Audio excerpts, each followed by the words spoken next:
Okay, oh boy.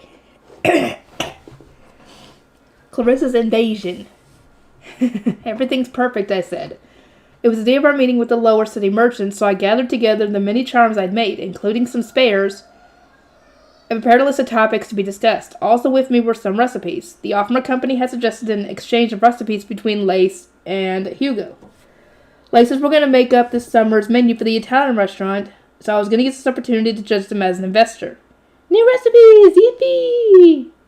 Come third bell, I will be going to the meeting with Roderick, Feline, Melkor, his retainers, Brunhilde, and a combination of young scholars as well as adult scholars from Groschel. The merchants were due to come before us, so as to not keep any of us nobles waiting. Someone announced their arrival and guided us to the meeting room when the time came. Lady Rosamund Fran said, "The High Priest is requesting permission to enter." I granted it, then he opened the door. Hartman entered at once, his usual self-assured smile replaced with a rarely seen look of concern. "What's wrong?" I asked. "My intention was to wait until after your meeting to report this, so as I understand its importance to you, but I cannot shake the feeling that things are even worse than I thought. I'm afraid that Clarissa has left Dunkelfelger." "Excuse me?" Clarissa had chosen Hartman as her fiancé so that she could become my retainer, only for him to enter the temple and take over for Ferdinand as the High Priest. Priests and shrine maidens were forbidden from getting married, meaning Hartman would need to wait until I came of age, and we both left the temple. Upon hearing this, Clarissa had become furious. "I don't mind postponing our wedding, but you must allow me to move to Ehrenfest as your bride-to-be. I won't let you delay my becoming Lady Rosamund's retainer. As with all women, Clarissa will be expected to resign from her workplace to have and raise a child at some point after her marriage. If she could get into Ehrenfest using her position as Hartman's fiancé, however, then she would be able to serve me non-stop for as long as their wedding was delayed. She had been quite forceful about how she wanted to move here as soon as possible. Under normal circumstances, their engagement would have been cancelled in a heartbeat. But these were no normal circumstances. Dunkelfelger had agreed with Clarissa's bizarre claims that she had won the engagement through battle as a tradition, and that only she could cancel it as a result. Only in Dunkelfelger, folks. Hartman had told me that after discussing things with her family, at Dunkelfelger at the introductory tournament, they had come to an agreement that Clarissa could move to Ehrenfest during the Archduke Conference.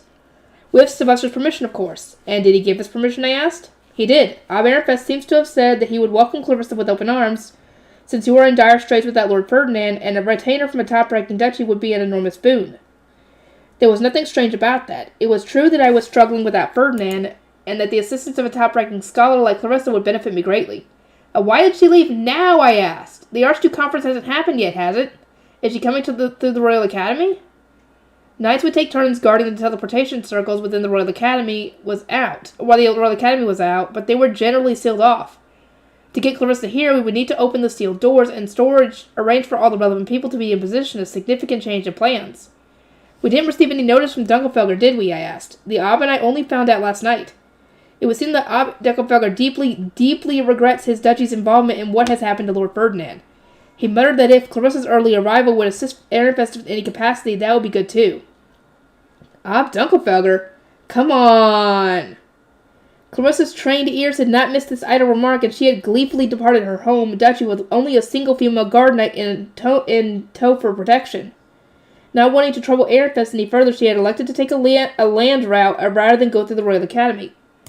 On top of everything else, she had left bright and early the day after the feast celebrating spring. Clarissa's parents had awoken one sleepy morning, expecting a comfortable day now that the coming-of-age ceremony and winter socializing were over, only to discover that their daughter had departed. They had immediately rushed to the Ob to inform him. The Archducal couple had paled upon hearing the news, thinking that Dunkelfelger would once again be troubling Ehrenfest. Then contacted Sylvester using an Archduke-exclusive line of communication to inform him of the situation and apologize. A very apologetic Ob Dunkelfelger asked Ob Ehrenfest to fetch Clarissa from Fredbeltag's border gate, Hartman continued. Clarissa's parents are chasing after her as fast as they can, while Mother hurried home last night to prepare a room and everything, and she needed to welcome her. On the one hand, Clarissa's abrupt change of plans was troublesome indeed, but on the other, we really were lacking manpower. There was no point weighing on the pros and cons, though. She and her parents had already departed, so there was no helping it now. Plus, it was the duty of a bride or groom to welcome their partner at the border gate. Clarissa was going on a rampage, but she was at least being considerate. She had chosen not to use our border gate with Ahrensbach, which was closest to her, and was instead going to meet us at the one nearest to the city of Ehrenfest, our border gate with Fredbeltag. It would take her several days to travel through old Workstock and Fredbeltag to arrive there, which meant we had time to prepare. Hartman, when will you be leaving and returning, I asked. I expect our plans for spring prayer will need to be adjusted. The fact that the bridal brigade had left now meant that they would arrive at Friend border gate around the time we were going to leave for spring prayer. I will need to discuss matters with my parents before I can say anything for sure, Hartman answered. I wonder if there's a law in Dunkelfelger requiring all acts of kindness to be equally bothersome, I mused aloud. We will need to give Clarissa a sharp word or two about checking others' plans before acting. Having to change plans was always a pain in the neck, and that only became more true the more people were involved. For something like spring prayer, which required a tremendous amount of manpower, any change to our schedule was a nightmare. I sighed just as Zom entered the room. The Hart merchants had arrived. Clarissa won't be arriving immediately, Hartman said. I will send word once we have more detailed plans. For now, let us go to the meeting room. It would be best to distribute the commoner charms before the scholars arrive. I nodded and went to the meeting room with Cornelius and Monica, the latter of whom was carrying out the boxes of charms. Everyone from Zom's report had arrived. The Guildmaster, Frida, and Cosimo from the Offmer Company, Otto, Thule, and Theo from the Gilberta Company, and Benno, Lutz, and Mark from the Planting Company. Seeing so many familiar faces in one place really does ease my heart. The last time we had met like this was when we had revealed that Ferdinand would be moving to Ahrensbach. Thule and the others standing at the back looked so much more like adults than before, which made sense given that their coming of age was just around the corner. I was growing too, but I could only hope they noticed.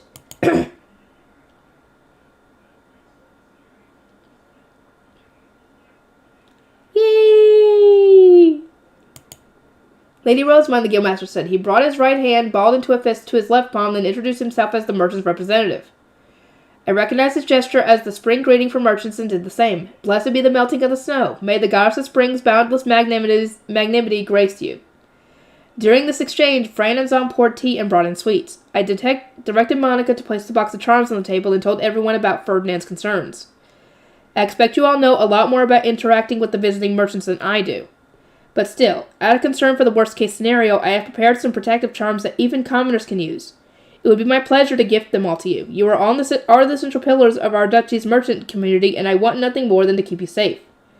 We will accept them with honor, Benno replied, carefully mulling over my warning. It certainly is true that the visiting merchants will be more familiar with Ehrenfest this time around, which will make incidents more likely. We shall hone our senses and exercise the utmost caution during the summer. Monica then distributed the charms. Most of the recipients were focused on their gifts, but Thule and Lutz alone shot me concerned glances that seemed to say, are these going to do anything? Are they safe? To them, I was the same helpless mind who couldn't do anything for herself. It was kind of nostalgic, but also kind of little vexing. You're both so mean. I've grown too, you know. At least a little bit, and I came first in class again. Those charms you're holding, they work perfectly. I made sure they had no problems at all. I couldn't actually say any of that, so I merely picked up one of the spare charms and started to explain how they were used. Of course, in the process, I made sure to stress that I thought everything through myself. I wasn't just following some instructions from Ferdinand. The charms that I and other members of the Archducal family use are sensitive enough to activate from forcefully bumping shoulders with someone, I said. I realized that would affect your day-to-day activities, which is why I made sure that it would only activate against forces that would otherwise cause great harm. Ferdinand would have made the charms to noble standards. I, on the other hand, had properly considered the demands of everyday life in the lower cities, something that no other noble would be able to do. Thule gave me a bit of an impressed look, so I puffed out my chest. Impressive, right? We are grateful beyond words for your consideration. I made more for the Gutenbergs, I said, and I will distribute them before we leave for Kernberger. Also, hide them from sight before the other nobles arrive. Many will think they are too much for commoners to have. The remaining charms were then put away, and I pivoted to a more innocuous topic of conversation. At the start of winter, the orphanage welcomed new children who are henceforth going to be visiting the workshop. While they are offering their assistance, would you be able to teach them how to speak with merchants? I want there to be scholars who can properly understand commoners by the time I leave my post as High Bishop. Oh, that sounds like quite an important request, Benno said, with a look of amusement that seemed to add, you can count on me. You doubtless understood that the new children in the orphanage had noble blood and would grow up to be nobles. We are going to be joined today by several scholars whom I will also hope to train into my replacements. Their objective is simply to observe the nature of these meetings, so they likely will not speak, I explained, though I had made sure to specify that Brunhilde and her scholars would chime in when the topic of Groschel came up. Furthermore, I plan to spend the bulk of my time until next winter in the temple and would like the Gilberta Company to visit me. I will need outfits and hair ornaments.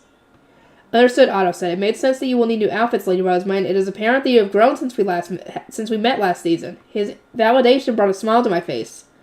I asked that he visit the temple after the baptism ceremony but before spring prayer, and it was then that Zom entered the room. It would seem the scholars from the castle had arrived.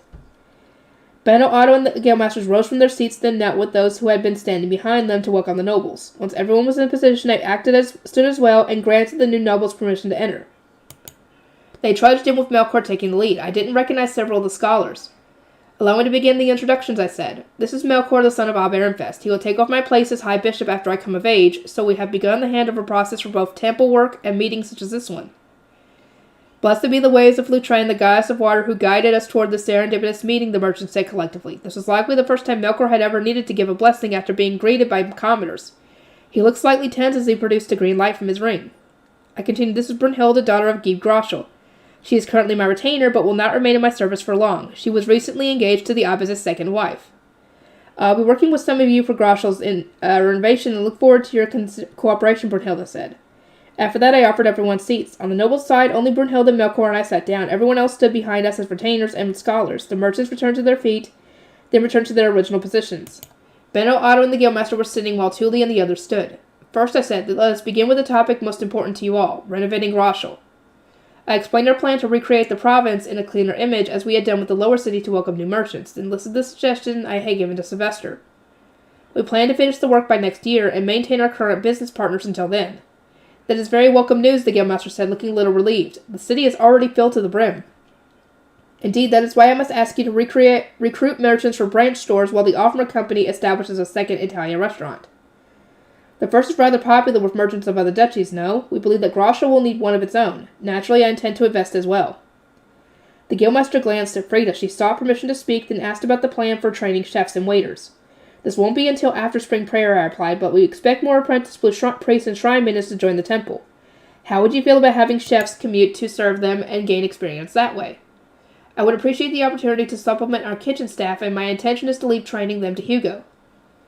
Frida cast her eyes down for a moment, no doubt performing a few calculations in her head. There are more and more apprentice chefs among the Eatery Guild who wish to work at the Italian restaurant, owing to its popularity among those from other duchies, she said. Many would be willing to commute to the temple if doing so meant being taught by Hugo himself. I will seek them out.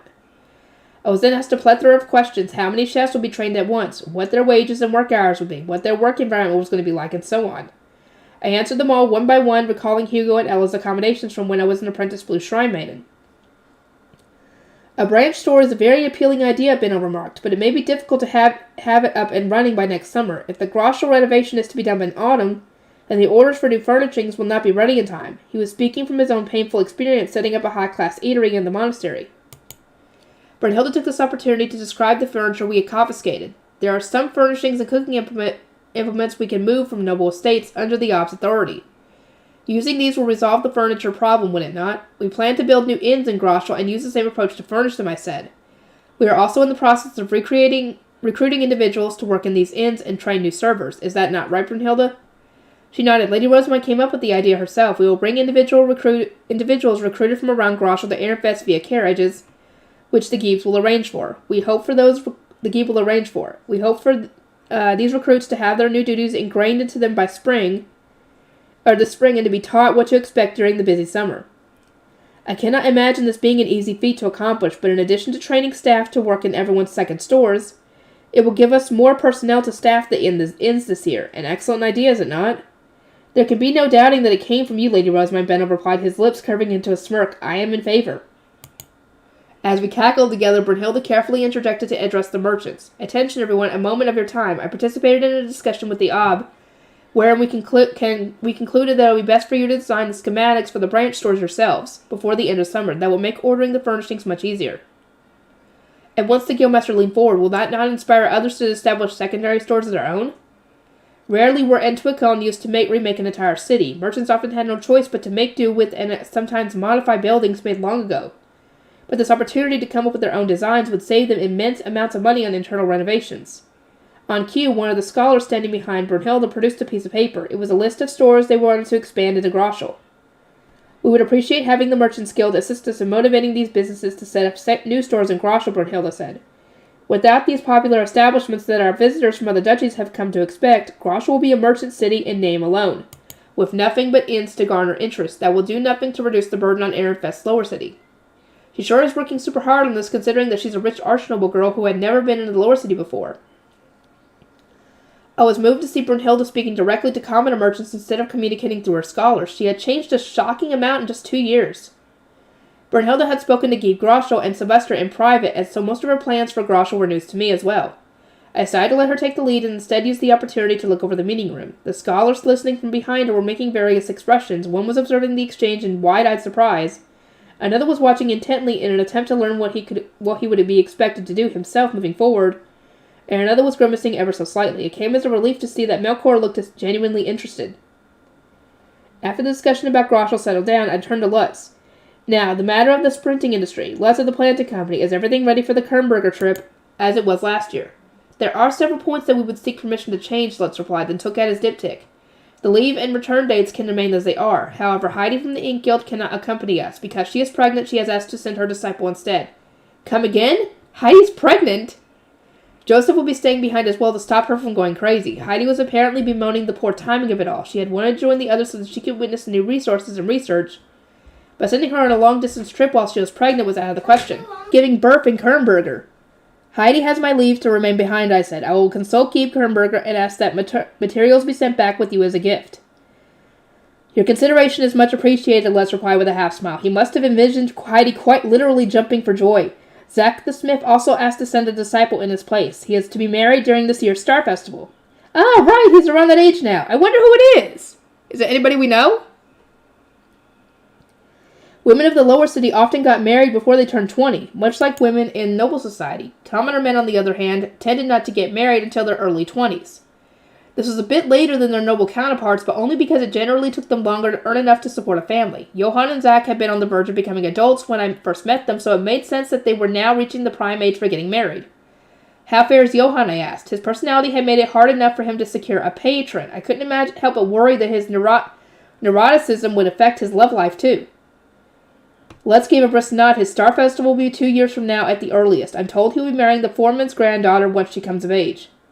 Oh, so he does have a partner. I guess that makes sense considering his amazing talents. I understand the foreman not wanting to let him go. Johann has requested to bring his disciple Danilo this year. Let's continue. He wishes to secure time to train him for a handover, as he knows from experience the hardships of dealing with other workshops. Zack and Johann both have my leave, I said. Please ask Ingo to bring a disciple as well. I intend to order from him furnishings for Groschel's Inn and bookshelves for my library. Because the Ob was leading this reconstruction as his adopted daughter, I needed to have my personnel take part as well.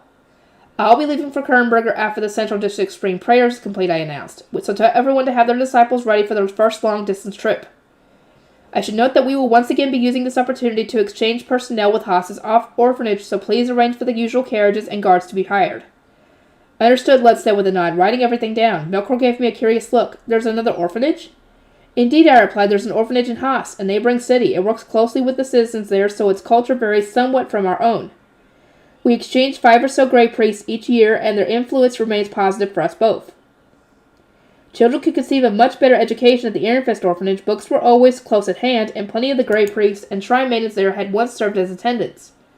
Haas's orphanage had its own benefits as well, though. It offered an environment rarely visited by nobles, which meant they could socialize with commoners, keep farms, and so on.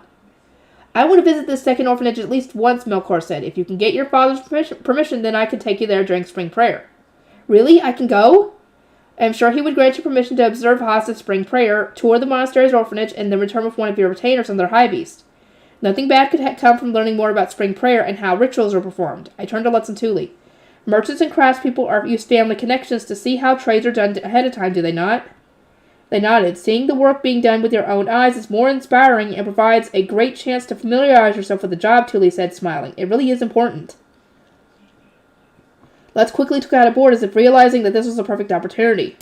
We hope to have children interested in becoming apprentices at the planting company toward the workshop. Might we receive your permission? There is technically a rule that forbids pre-baptism children from entering the temple, I answered. Then I saw a familiar name among the list of apprentice hopefuls. What? Camille? Am I seeing things? I'm not. Is it really him? Is it just someone else with the same name? I stared at Lutz doing all that I could to prevent the emotions flooding through me from showing on my face. The hint of pride in his jade green eyes made it clear to me this was my Camille. Wow, he's already old enough to start looking for apprentice jobs. I knew that, but at the same time, wow, this really is a surprise. In my head, I still saw Camille as a toddler, always stumbling around in his lumpy diaper. I hadn't even known when he was hoping to join the planting company as an apprentice. I want to permit this so bad. I want to do it right now. However, this wasn't a decision to be made lightly. Kamio wasn't the only name on the list. I needed to make sure we would be able to host any other applicants as well. I shall look into this, I replied. We are grateful. Assuming that Kamio does become a planting company apprentice, that would give me a good excuse to meet with him, right? Woohoo! Praise be to the gods! An ordinance flew into the room just as a storm of blessings rolled inside my heart. The merchants not used to these white birds recoiled a little while we nobles extended our arms and waited to see on whom it would land. Hartman was the intended recipient. Uh-oh. This is Clarissa, the ordinance said. But how? Ordinances couldn't cross duchy borders, which could only mean one thing. Clarissa was in Ehrenfest at this very moment. How, though, when we had only been told about her departure this morning? She must have booked it. She didn't even wait. I just arrived at Ehrenfest West Gate, the bird continued, but the guards aren't letting me through. Nobles from other duchies require a permit from the Ob, apparently. What should I do? The West Gate? She's not just at Ehrenfest, she's right on our doorstep. Holy crap, this is scary. Hartman and I exchanged looks. We were all surprised, merchants and scholars alike. My excitement over possibly meeting with Kamio had been blown away in an instant, replaced only with shock, fear, and confusion. Jeez, now I knew why Ferdinand and the others always ended up with headaches during my rampages. I needed to take Clarissa by the reins and get her back under control. It was clear to me now I needed to be like Ferdinand. I shot my head up and Hartman swiftly presented me with the ordinance's face stone. A quick tap of my staff turned it back into a bird. This is Rosemine, I said. Clarissa, obey the soldiers and stay where you are. If you defy them, I will have you sent straight back to Dunkelfelder. I swung my staff and sent the ordinance flying off. I then turned to Cornelius, who was standing behind me, and got him to summon Daniel and Angelica. They came briskly into the room. Clarissa is too much for the soldiers to handle on their own for much longer, I told them. Hurry to the gate and take control of the situation, then have Clarissa wait for my arrival. I will leave as soon as this meeting is over. Understood. Oh my god! I was not expecting her to show up right then. I was expecting her to wait at the gate to Framwell tag like she was planning on doing. But no! She couldn't wait! Makes sense, though. She arrived immediately. My ordinance was en route to the west gate, as were Daniel and Angelica. Hearing my order would probably stop Clarissa from making any unreasonable demands of the soldiers or turning this into an even bigger mess. And with the gate's emergency dealt with, next up was tackling the nobility side of things. I would need to send word to Sylvester. Hartman, contact Ob Ehrenfest, I said. Understood, Hartman replied with a brisk nod that exited the room. This was a matter to do with his fiancée, and his recent work with Sylvester meant that he was better equipped for the task than anyone else. If an ordinance didn't work, Hartman would likely head straight to the castle. That was the most I could do for now. I shook my head to dispel any lingering thoughts of Clarissa, sat up straight, and then resumed our meeting with the merchants. I couldn't leave until we had covered everything of importance. The guildmaster met my gaze, and then searched for words while eyeing the surrounding scholars. Lady Rosamond, it appears that something urgent has occurred. Shall we take our leave? Some of the scholars almost nodded in response, but I firmly shook my head. No, let us finish our discussion now. We are all going to be very busy preparing for the merchants visiting this summer, and the second stores in Groschel, are you not? We are grateful for your concern, but... He hesitated, then continued in a more reserved tone. I do believe I heard the name Dunkelfelder. A scholar nodded. This man is entirely correct, Lady Rosamond. A noble from Dunkelfelder clearly takes priority over meeting with merchants. We can summon them again later. No, I repeated. Groschel's renovation is already fast approaching. If we wish for it to succeed, we cannot waste the valuable time of those who will actually be carrying out the preparations. Failure will harm not only the merchants but stores in this lower city, but Ob Ehrenfest and Gieb Groschel. Brunhilde looked up with a start. She understood, but many of the scholars were still unconvinced, as set in their belief that nobles should be prioritized over commoners. I sighed, then looked at her. She nodded in response before addressing the room. Everyone, Lady Rosamond is not acting out of mere deference to the merchants. Ob Ehrenfest is directing the reconstruction of Groschel, and any discussions about it will require Lady Rosamond and me, as well as many others, to be present. Her point is that with Ehrenfest in its current state, there's unlikely to be a time when our schedules overlap again. Brunhilde needed to arbitrate between Gieb Groschel and Ob Ehrenfest, work with Charlotte to assist Florencia with her duties, and prepare for her own ascent to second wifedom.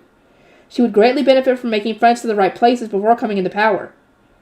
To my knowledge, she continued, Lady Rosamond is going to be quite busy with religious ceremonies moving forward. By royal decree, she is also due to attend the Starbind ceremony of the upcoming Archduke Conference. By the time she has returned from all that, the merchants from other duchies will already be arriving. There is absolutely no need for Lady Rosamond, an Archduke candidate, to change her current plans for the sake of an archnoble, especially one who has appeared on such short notice. Is that not the case? And with that brilliant performance, Brunhilde wins the scholars' approval. My way of phrasing things meant I always struggled to convince nobles, but she has succeeded with aplomb. I would need to learn her talents myself. At the same time, however, I wanted the scholars to understand that not giving the merchants enough time to complete their jobs would cause Guy Groschel and the Ob to fail spectacularly. Clarissa of Dunkelfelder will manage just fine with my retainers hosting her, I said. Furthermore, Ob Ehrenfest has been contacted. I expect he will ensure that something is done about all this. I was sympathetic to the soldiers, meaning the gate who was now having to deal with Clarissa, but they wouldn't need to hold up for too much longer. Daniel and Angelica weren't the type to lord themselves over commoners, so their arrival will make things a lot more manageable. I continued, I shan't bring this meeting to a premature end, but I would appreciate a swift conclusion. Gustav, I must ask that you report on concrete solutions to the problems mentioned in autumn. In the autumn, the merchants would put forward any issue they had experienced. Then they will propose their solutions come spring. It was wonderful to see how much they improved each year. I asked them what changes they hoped to make this time, their sales figures for last year, and their goals for this year. Frida always seemed overjoyed when she met the targets that were set for her. Seeing her enthusiasm each summer was heartwarming. Oh, also, I said, I have an important message for the planting company. And what might that be, Benno asked. His tone was polite, but I could tell from the way he was leaning forward that he was expecting the worst. I didn't think he needed to be on edge about a simple message. The other day, the Ob informed me of the will of our duchy's nobles. I have accepted it and hereby permit you to sell the many educational materials that were previously forbidden from being distributed to nobles of other duchies. Picture book Bibles, cards, playing cards, and so on. Ehrenfest no longer wanted to climb the duchy rankings, and this decision seemed ideal for supporting the adults' decisions without wasting the hard work and enthusiasm of the students. If the general consensus was for us to reduce the gap between our grades and those of other duchies, then we simply needed to bring them closer to our level. Scoring between 90 and 100 on 70 every test not only made us stand out when the average was like 70. In short, rather than dragging ourselves down, we'll pull everyone else up. In the right hands, I expect these products to generate enormous profits, I said. I have known that since the day I purchased the rights to them from you, Benno replied with a grin, his eyes like those of a capitalist carnivore about to pounce on his gold-plated prey. He might as well have cackled, I'm gonna be rich! Seeing him so enthusiastic, I couldn't help but grin in response. Thus concluded our meeting. Brunhilde's group returned to the castle while I went to my High Bishop's chambers. Lady Rosamond, we have word from the High Priest, Monica said upon my arrival. She hadn't accompanied us to the meeting. As it turned out, Hartman had departed for the castle after all. That was understandable. He needed to report the current situation to the Archduke, figure out why his bride-to-be hadn't waited at the border gate, consult his parents on what to do with her, and get the Ob's permission for her to enter the city. Even if we went to meet her, we wouldn't be able to get her through on the gate on favoritism alone. Sylvester's authority was absolutely essential. Then let us wait for Hartman to return, I said. The soldiers will only be thrown into disarray if we head to the gate without the form necessary for Clarissa to come through. I sent Hartman an ordinance informing him that our meeting with the merchants was over and stating that I wanted him to return to the temple before going to fetch Clarissa. His response came immediately. I am on my way with my parents. Our apologies for the trouble, Lady Rosamond, Hartman's parents said upon their arrival. It seemed more accurate to say that I was causing them trouble, though, since Clarissa was only here to become my retainer. Hartman, what did the Ob say, I asked. He was unaware of Clarissa's arrival when I sent my ordinance. The knight's order had gone to investigate a tool-produced rot sent up by the soldiers of the West Gate, and my correspondents arrived just as they returned to give their report. Hartman had ended up questioning Frembeltag and Dunkelfelder about the matter, and his search for whichever scholar had permitted Clarissa to pass through the border gate had kept him very busy indeed. He continued, according to Frembeltag's knights, Clarissa appeared at the gate between their duchy and Old Rockstock with only a single guard knight. Clarissa had a travel permit from Ob Dunkelfelder, but she was an archnoble marrying into another duchy. Most would travel with their parents in an entire procession of carriages containing their things. It was unthinkable that she had arrived at the border gate alone and with just one guard. Dubious, the Frembeltag knights had a contact at Dunkelfelder asking whether this archnoble named Clarissa truly was from their duchy, and whether she really had permission to marry into Ehrenfest. Dunkelfelder had responded simply, Clarissa is indeed an archnoble from our duchy, and she does have permission to marry into Ehrenfest, the Ehrenfest archnoble Hartman. We would never know if the suspicious Frembeltag knights had worded their questions poorly, or the Dunkelfelder scholar who had received them hadn't known about Clarissa's departure. After receiving the confirmation they had wanted and checking the medal that Clarissa had brought to prove her identity, the Frembeltag knights had concluded there was no reason to prevent the bride-to-be from continuing her journey to her new home duchy. They had given her permission to pass through their gate, though due to the extremely suspicious circumstances they had also assigned a guard of their own to watch her. From there, Clarissa and her guard knight had flown straight to the Ehrenfest Frembeltag border gate, not stopping even once. The brutal journey had pushed the knight to his absolute limits, to the point that he had collapsed almost immediately upon arriving at the gate. In his last moments before losing consciousness, he had declared only that Clarissa's legitimacy was confirmed. Of course, this assertion had done painfully little to help Clarissa's case, especially when there was no bridal procession awaiting her at the gate. Frimbletex and Ehrenfest Knight has also watched Clarissa and her guard knight with skepticism as the two chugged rejuvenation potions. Hartman continued. They questioned our castle as well, asking whether Clarissa truly had permission to marry into Ehrenfest and whether the fact that nobody had come to welcome her indicated some kind of problem. By this point, Clarissa's name had come up almost non-stop during emergency meetings, so a response had come immediately. We have indeed received word from Dunkelfelger that Lady Clarissa had departed from Ehrenfest. Outside of extremely urgent scenarios, such communications were compiled and then reported all at once. After all, one could not inform the Ob of every single ordinance. Plus, the news that nobody had come to welcome Clarissa came as no surprise to the scholar in the correspondence with the border gate. Hartman and his parents had only been informed of her departure last night, so it was obvious that a bridal procession hadn't yet been put together. The guards at the border gate, having determined that the Obs were in contact and agreement, decided to let Clarissa through, Hartman explained. Only when she reached the city's west gate was she finally stopped. As a nobleman of the duchy, and without an entry permit from the Ob, she did not have the necessary clearance to go any further. Ever since the Count Bindelwald incident, Ehrenfest had exercised a lot more caution when it came to letting nobles from other duchies into the city. That, coupled with the fact that we were all on high alert because of the Winter Purge, meant that not even nobles of top-ranking duchies were being allowed through. If not for these circumstances, Clarissa might have gotten all the way to the temple. Everyone thought Clarissa was suspicious as heck, but she still got all the way. In the sense, it's kind of amazing. As I was admiring her exploitation of so many imperfect human systems, Hartman's father, Lebericht, frowned and sighed. Our hands are tied now that she has come with both Ob's approval. Sending her back would be equivalent to calling off the engagement entirely and dishonoring all parties in the process. All we can do now is welcome her into Ehrenfest and propagate the story that she raced here out of concern and respect for Hartman and Lady Rosemine. As he had said, sending Clarissa away now would shame both Obs who had permitted the marriage, the border gates who had put their suspicions aside to let her through, the scholars who had responded to the guards' questions, Clarissa's parents for having let their daughter race off to begin with, and Hartman's parents for having not been there to welcome her. Make no mistake, Lebrecht continued, we will thoroughly scold Clarissa for what she has done and send a formal complaint to Dunkelfelger for the good of us all. However, we should disguise her arrival as a passionate quest to aid her fiancé in need, rather than a misguided rampage performed during a fit of madness. His position was the result of much discussion with Sylvester and Florencia, so I had no reason to refuse. He was also the head of the household that would be deciding whether to accept Clarissa. As we have decided to welcome her, he said, we have no choice but to suffer the consequences. The question is how we shall treat her going forward. During our discussion at the castle, we concluded that it would be best to embrace her as a proper fiancé, give her a place in our estate, and entrust Audley with looking after her, and bringing her home each day. Hartman would continue frequenting the temple, while Clarissa would instead accompany Audley to and from the castle. Lebrecht concluded, we cannot send an archnoble daughter from another duchy to the temple. We hope you understand this, Lady Rosemine. I do, I replied. It was already my intention to have Clarissa work in the castle as a scholar. The archducal couple is tragically short-handed, no? Lebrecht, I must ask that you train Clarissa and Feline to help lessen their burden.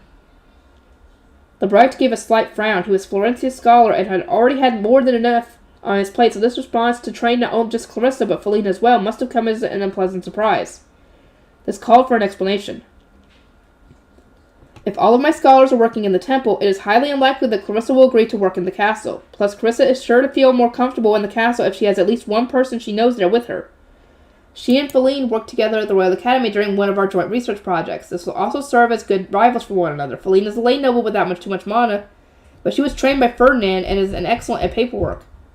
Feline had generally focused on temple work, so having her work in the castle would surely be a good experience for her. My aim was for her to carry out various jobs in the castle while keeping an eye out for motivated, promising youth. Lady Rosemine, Hartman said, I think Clarissa may lose her mind if she is unable to spend time with you. I paused for a moment. One solution would be to visit Clarissa at the castle on a semi-regular basis, but that would undo my efforts to prove that I didn't want to become the next Ob. And then it hit me. In that case, every 3 days I will listen to a report from her in my library. That should also give me a good excuse to sneak in some reading time. This concluded our discussion. I sent an ordinance to the west gate announcing that I would soon arrive, and made my way there in my high beast. Gathered on the lookout was a large crowd consisting of Angelica, Daniel, Clarissa, her guard knight, and many soldiers. Dad? I got out of my high beast, trying to keep a smile from forming. Clarissa had made over race over me, but I raised a hand to stop her and then tapped my chest twice in salute to the line of soldiers. You have done well to stop an outsider noble from entering the city without a permit, I said. Your dedication to your duties is wonderful. As a member of the archducal family, I am proud of you all. Dad gave me a dutiful nod. We managed simply because when word of the emergency was sent, the commanders of the gates were all gathered together for our spring meeting about our posts being reassigned. He then looked at the other commanders. Had she arrived any later, it would have been my problem to deal with. It was pretty clear what was going on here. Dad wanted me to stress that we nobles were satisfied with the soldiers' response to their problem and wouldn't be handing out punishments. One man in particular was quite obviously holding his stomach, though he was making an honest effort to pass it off as a salute. I can only assume he was the current commander of the West Gate. I took Clarissa's entry permit from Hartmut, then presented it to the nervous commander. This is a permit from Clarissa, approved by the Ob himself. So it is, he replied. She may not enter the city. You soldiers here have worked hard to protect Ehrenfest, and we would never punish you for that. In fact, I believe some praise is in order. I took 2 large silvers from my pouch and put them in the commander's hand. They may not be much, but we use it to reward the soldiers who have worked so hard for your sake. The Ob has been informed of all of you have done. I was trying to reassure the commander, but the mere presence of nobles was enough to keep him on edge. Thankfully for him, it was time for us to leave. I tightened my expression and turned to Clarissa. No longer was her braid swaying freely at her back. It was now coiled behind her head, making her look more like an adult. It was a shame she wasn't acting like one. Let us go, Clarissa, I said. We have much to discuss about the future. I didn't intend to take her to the temple, so we went out to my library instead. Losfam welcomed us upon our arrival and poured us some tea. It once belonged to Ferdinand, so it seemed like the perfect location for a Ferdinand-style scolding. Now then, I began. Allow me to be asked frankly, why have you come here? Clarissa stiffened and said, because I thought I could be of use to you, Lady Rosemine. This evidently wasn't the warm welcome she had expected. Meanwhile, the guard knight waiting behind Clarissa was wearing an expression that screamed, I told you so! I could imagine she had tried time and time again to stop her charge's rampage before ultimately accepting defeat and accompanying her as a guard. Was the plan not for you to come during the Archduke conference, I asked. I could not bear to wait that long. Plus, I heard Ob Dunkelfeger say that my early arrival would benefit you. So you decided to set off on your high beast and come here without warning. Not only that, but you brought no luggage, carriages, or attendants, and didn't even think to meet with your parents on the way. Saying it all aloud made me realize the true craziness of our situation. Clarissa slumped her shoulders and hung her head, seeming to realize the true severity of her actions now that the moment had passed. My apologies. People always tell me that I lose sight of my surroundings when I get invested in something, but once again I failed to heed their warnings. I said those very same words on so many occasions. I went quiet. How was I meant to scold Clarissa for doing something I was always guilty of myself? Audley must have noticed my sudden hesitancy because she continued on my behalf. Changes of plans trouble all those involved, so be sure to provide plenty of notice in the future, she said. Then she explained that this early departure would have forced us to gather at the border gate just as spring prayer was beginning, and we needed to circle the central district. Hartmut was agonizing over how to resolve this overlap. As the high priest, he could not afford to miss spring prayer, doing so would only increase Lady Rosemine's burden as the high bishop. Far from helping her, you were about to make things worse. Clarissa paled. To most nobles, there was no important religious ceremonies between the spring and baptisms and the starbind ceremony. She hadn't thought to consider what other duties the temple might perform. Furthermore, Hartmut said, when you sent word of your arrival at the West Gate, the Archducal family was in the middle of a critical meeting with Ehrenfest's merchants. We had you wait so that it could continue, but I was required to leave midway through to question the Ob and confirm the details of the situation. That prevented me from performing my duties as Lady Rosemine's scholar. Do you now understand the pain you caused me? Clarissa somehow went an even ghastlier shade of white. She nodded over and over again. I feel your pain as though it were my own, she practically chanted. I did not know what kind of understanding Hartmut and you have reached, Limbrecht said, but I hope you are aware just how many people you have troubled. A normal bride-to-be does not intimidate border guards or appear so suspicious that the castle officials of not just one but 2 duchies are consulted about her legitimacy. Both Obs were forced to deal with the consequences of your actions, as were so many knights. The Obs were... Ob Dunkelberger used the method of emergency communication between Obs to inform us of your departure. You will need to apologize to him and Ob Ehrenfest both in the future. My sincerest apologies. Oh, wait. What's that? That's Hartmut's dad! We finally get a picture of him! Nice! Only after Clarissa had completely shrunk into herself did Limbrecht inform her that she would be allowed to stay in Ehrenfest and not be turned away. Then, as we had discussed, he had said that she was to move into Hartmut's estate as his fiancée and commute to the castle with Audley. There, Clarissa and Feline would work under Limbrecht as scholars. May I work in the temple instead? Clarissa asked. I wish to be useful to Lady Rosemine. You may not, I replied without missing a beat. I require not a blue shrine maiden, but a skilled, top-ranking scholar who could take on the work done in the castle. Clarissa froze, taken aback by my sudden rejection, and looked to Hartmut, but I heard that the temple needed more people. He shook his head. No matter how great the demand for new priests and shrine maidens may be, we could not ever have you serve as a blue shrine maiden. Not with how other duchies view their temples. Clarissa had come to Ehrenfest as Hartmut's fiancée, so it was easy to imagine how her parents would react to her being made a Blue Shrine Maiden and thereby unable to get married. Sending an adult woman from another duchy to the temple would also cause more bad rumors about Ob Ehrenfest to circulate. Tell me, Clarissa, what would society say about Hartmut's parents if they sent you to be a Blue Shrine Maiden, I asked. By entering the temple, you would cater to nobody's interests but your own. Furthermore, I paused to look between Clarissa and her guard knight. Ferdinand, who is still only a guest in Ahrensbach, had received an order from Lady Detlinde to perform Ahrensbach's spring prayer. There is no way to treat someone from another duchy who is waiting to be married, is it? Clarissa's guard knights looked especially shocked. It was as if she couldn't believe that Ferdinand wasn't being treated as a proper guest and proved to be. I continued, Ob Ehrenfest is infuriated that Ferdinand is receiving such poor treatment and is preparing to protest during the upcoming Archduke Conference. We cannot risk acting like hypocrites before then.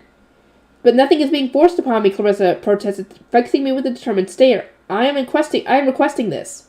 Such minor details will not matter to outsiders. They will see only that you have been forced into the temple, and any attempts to explain the situation will fall on deaf ears. If anything, they would assume that we told you to deny it. I experienced this myself during tea parties at the Royal Academy. My failed attempts to dispel the bad rumors plaguing Sylvester was still fresh in my mind. Clarissa was all too familiar with noble tea parties and the persistence of the rumors that spread through them. She bit her lip, cast her eyes down, and murmured, I truly wish to be useful to you, Lady Rosamine, and I truly appreciate that fact. Ferdinand himself acknowledged the quality of your research. I do not doubt that, when it comes to scholars, you are among the best of the best. Please join Feline in the castle as one of my own scholar retainers. Clarissa stared at me for a moment, then she stood up, come over and respectfully knelt before me. Your wish is my command. I came to Ehrenfest to be useful to you, and that is what I shall do. Though you are forbidden from visiting the temple, I will create opportunities to meet with you. Bearing the time I am away for religious ceremonies and the like, we shall convene here every now and again, and each time you shall give me a report. I will prepare delicious sweets as well. Yes, my lady. And so it was decided that after barging her way into Ehrenfest, Clarissa was to be looked after by Hartmut and his family. Incidentally, utterly interjected, when is your luggage going to arrive, Clarissa? Nobody had an answer, of course. She didn't even think to bring luggage! Oh my god! Oh boy. I'll get to work on everything, and I'll see you guys in the next one.